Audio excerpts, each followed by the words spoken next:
મહાભારત ગ્રંથની રચના વખતે મહર્ષિ વેદવ્યાસના લહિયા ભગવાન ગણેશજી બન્યા હતા.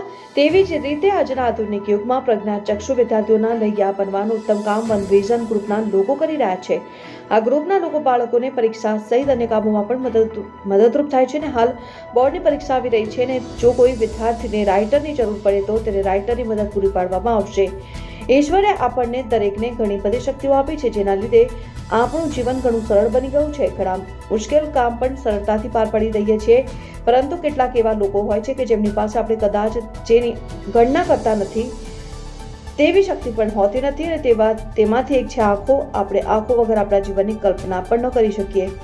ત્યારે જો લોકો પોતાનું સમગ્ર જીવન આંખો વગર વિતાવે છે તેવા લોકોની આંખો બનવાનું કામ અમદાવાદનું વન વિઝન ગ્રુપ કરે છે.